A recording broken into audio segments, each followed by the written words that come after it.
Aha rero mubona twicaye turi mu mahumbezi y'isoko. Imana yabura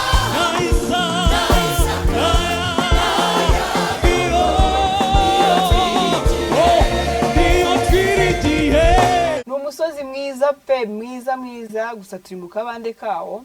Aha mubona twicaye mu nzu, turi gukurura amafu, tumeze neza. Tukaba ahantu twicaye rero hasa nkaho mbona ni nko kuri aritari. Abantu bamwe b'abakristo katolike mujya mubona muri kiliziya, mujya mubona uko abahateye.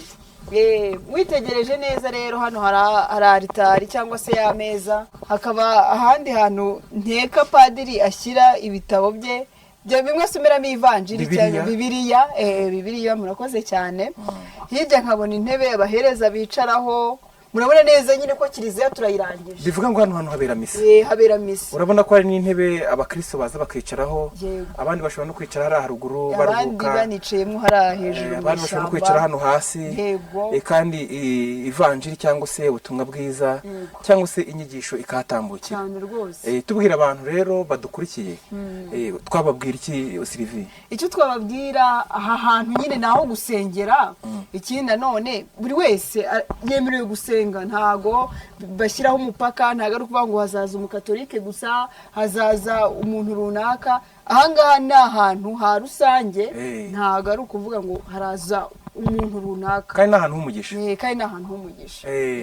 Bivuge ngo rero ngo umuntu wese wamukangurira kugira gute kuza gusenga, akareba Kibeho, agatwara amazi, akamenya byinshi kuri Kibeho. Kandi nongera kukubwira ngo ntujye kure, hari byinshi nkiguhishiye, hari byinshi nshaka kukubwira. Bivuge udukurikiye wari wese. Udukurikiye wari wese. Ntujye kure, haracyari byinshi nguhishiye. Nakwemereye ko ndi buguhuze n'abantu Bikira Mariya ubwabo yisangiye akababonekera. Ntujye kure rero, ukomeze unkurikire tugendane. None bivuge ngo utujyanye kutwereka ku kindi gice cyane. Ungiye kubereka ku kindi gice. Akaba ari n'ikindi gice nshaka kubagezaho, aho bita Nyarushishi. Naho mukomeze munkurikire, muramenya byinshi. Hari benshi bahitiranya n'Ikibeho, ariko buriya ntago ari bimwe. Tugiye kumenya itandukaniro. Bivuge ngo turagira no kuri chapelle, ahantu umuntu ashobora kuza arushye akagenda akapfukama agasenga akaganira n'Imana. Naho turahagira urahatugeze. Naho ndahabageza rwose. Murakoze cyane.